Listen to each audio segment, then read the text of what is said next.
Hello everyone, welcome to my channel. So today we are going to see about two topics, that is zoological parks and biodiversity parks. So before we move on to our actual topic, let's have a look on these words and understand it. So पहला word है habitat. Okay, so the natural home or environment of an animal, plant or other organism. Habitat मतलब क्या होता है कि for example I will tell you कि कोई भी animal अगर suppose कि डियर है, वो कहाँ पे रहता है? ग्रासलैंड पे. So what we will say कि उसका जो हैबिटेट है वो कहाँ पे है? ग्रासलैंड है. यस, वो कहाँ पे एग्जैक्टली रहता है? नेचर में. So that is their habitat, natural home. So next is what? Flora. What does it mean? See, there are two words, flora and fauna. So flora मतलब क्या होता है? Plants. और fauna मतलब क्या होता है? Animal. Okay. So these words you must know before we see our actual topic, because ये जो words हैं ये अपने topics में use हुए हैं. Now next is zoological park. So what is zoological park?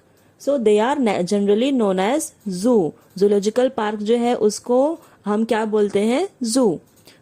Here wild animals are kept in captivity. They are protected and care is taken to provide similar condition to their natural habitat.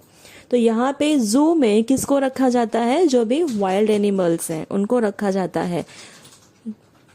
और उनको see what does it mean? Captivity मतलब क्या कि जैसे कि हम cage में रखते हैं. ओके, केज में जो भी वाइल्ड एनिमल्स हैं उनको केज में रखा जाता है. इट्स नॉट लाइक कि हम लोग घर में जो बर्ड्स रखते हैं केज में, वैसा छोटा सा केज नहीं रहेगा. यस, नो डाउट कि उसको पूरा घेर देते हैं, एक पर्टिकुलर एरिया को कवर पूरा सराउंड कर देते हैं और उसी में क्या करते हैं? अपना जो वाइल्ड एनिमल है वो रखा जाता है. और वहां पे जो एरिया उन्होंने उस एनिमल को दिया है रहने के लिए, एक पर्टिकुलर एरिया जो उन्होंने प्रोवाइड किया है, वहां पे वो same, you can't say same but somewhat similar condition उन्हें प्रोवाइड किया जाता है जैसे वो नेचुरल हैबिटेट में रहना पसंद करते थे. अगर ऐसा नहीं है कि अगर वो ग्रासलैंड का है तो वहां पे बिग बिग ट्रीज खाली ग्रो कर देंगे, नहीं. वहां पे इफ इन केस वो डियर रख रहे हैं तो वहां पे क्या करेंगे? ग्रासलैंड जैसा एक हैबिटेट क्रिएट कर देंगे. देन इफ इन केस उन्होंने हिपोपोटामस रखा है तो वहां पे क्या चाहिए? वहां पे वाटर बॉडी चाहिए, सो दैट वहां पे हिपोपोटामस जाके रह सके अंदर वाटर बॉडी में. सो फॉर दैट पर्पस एक स्मॉल वाटर बॉडी रहेगा. Then in this way, for all the animals, they create a similar condition to their natural habitat. Now next is what? In a zoo, naturalist can study food habitats and behavior of animals. Yes, no doubt कि जो लोग पढ़ रहे हैं ये सब चीजों के बारे में, जो नेचुरलिस्ट होता है वो क्या कर सकता है कि फूड हैबिटेट्स की वो एनिमल क्या खा रहा है, ओके, क्या खाता है, उसका बिहेवियर कैसा है एनिमल का, एवरीथिंग कैन बी स्टडीड. क्योंकि वो एक प्रॉपर एक स्मॉल एरिया में रखा गया है. ऐसा नहीं है कि वो बहुत बड़े जंगल में है तो एक अभी आज इस एरिया में दिखा था तो कल थोड़ा और कहीं और ढूंढना पड़ेगा. No, it's not like that. वो एक प्रॉपर स्मॉल एरिया में रखा हुआ है और वहां पे इजीली हम लोग उसको स्टडी कर सकते हैं. उसका सब बिहेवियर क्या कर सकते हैं? स्टडी कर सकते हैं. वो क्या चीजें खा रहा है, उसका बिहेवियर कैसा है, how it survives, everything can be studied. Now next is, अच्छा, ये जूलॉजिकल पार्क जो है it is a place of interest for common man. Common man जो है वो बहुत ज्यादा पसंद करता है जूलॉजिकल पार्क में जाना, किसी भी जू में जाना, सो दैट वो एनिमल्स को देख सके इजीली. देन नो डाउट कि चिल्ड्रन को भी बहुत पसंद आता है zoological parks. Now last point is flora. Now flora, manuals, monographs and catalog are some other tools of maintaining biodiversity records. Now what does this mean? Flora मतलब क्या? Already I explained you कि flora मतलब कि plants, कि वहां पे उस particular area में जो भी फ्लोरा है, जो भी प्लांट्स है, उन्हें स्टडी कर सकते हैं. Then manuals. अब ये मैनुअल मतलब क्या होता है? ये एक बुक होती है जो कि इंफॉर्मेशन देती है हमें और इंस्ट्रक्शंस देती है. ओके, उसे बोला जाता है manual. Now next is monograph. Now what does this mean? Monograph का मतलब क्या होता है कि it describes any one selected biological group, whereas manual provides information. समझ में आया? मोनोग्राफ मतलब क्या होता है कि वो किसी भी सिलेक्टेड बायोलॉजिकल ग्रुप को डिस्क्राइब करता है, एक ही बायोलॉजिकल ग्रुप को क्या करेगा, डिस्क्राइब करेगा। बट मैनुअल क्या करता है, पूरा इंफॉर्मेशन प्रोवाइड करेगा। Now next is catalogs. So what are the catalogs? They are the books. वो क्या है, कैटलॉग क्या है, बुक है। ये तो रजिस्टर रहता है जिसमें कि पूरा लिस्ट रहता है, list of all the species that is found in a specific location और एरिया।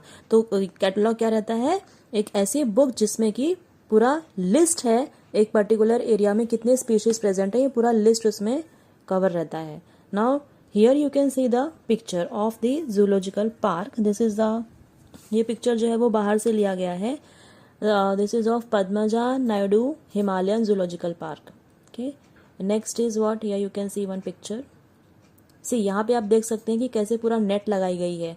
कि ये जो तेंदुआ है ये क्या रहेगा, ये सिर्फ नेट के अंदर रहेगा, ये नेट के बाहर नहीं जा सकता। इसको एक पर्टिकुलर एरिया प्रोवाइड किया गया है, ये सिर्फ वही एरिया में रह सकता है जूलॉजिकल पार्क में। Now next is hippopotamus. Okay, now you can see here कि इसको कैसा एरिया प्रोवाइड किया गया है और जो पहले तेंदुआ था उसे कैसा एरिया दिया गया था। Okay, according to their natural habitat, उसके हिसाब से उनको एरिया प्रोवाइड किया गया है। Now next topic is biodiversity parks. Now what does this mean, यहाँ पे क्या रहता है, it is an ecological assemblage of species that form sub self sustaining communities on degraded barren landscape. तो ये मेनली जो है अर्बन एरिया में रहता है। बायोडाइवर्सिटी पार्क्स कहाँ पे रहेगा, अर्बन एरिया में। फॉर जैसे कि जो भी डिग्रेडेड या बैरन लैंडस्केप रहता है, जो बैरन लैंड या डिग्रेडेड, जहाँ जो लैंड यूज नहीं हो रहा है, ऐसे ही पड़ा है बेकार, तो वहाँ पे और सपोज ये थोड़ा बड़ा एरिया है, तो यहाँ पे क्या करेंगे कि बायोडाइवर्सिटी पार्क क्रिएट कर दिया जाता है। यहाँ पे आपको बहुत सारी तरह वैरायटीज ऑफ आपको स्पीशीज देखने मिलेगी। यू कैन से कि डाइवर्सिटी रहेगा वहाँ पे। Okay, for example late Uttam Rao Patil biodiversity park, Gureghar. Okay, then next it is in Mahabaleshwar.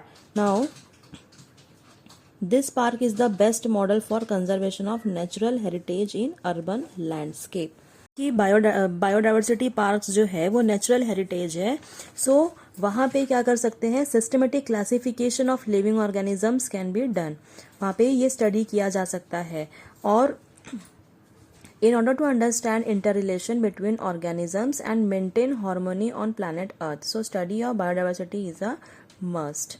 Then last is key. Key is what? It is a taxonomical aid that is used for classification of plants and animal। key क्या है, ये एक taxonomical aid है।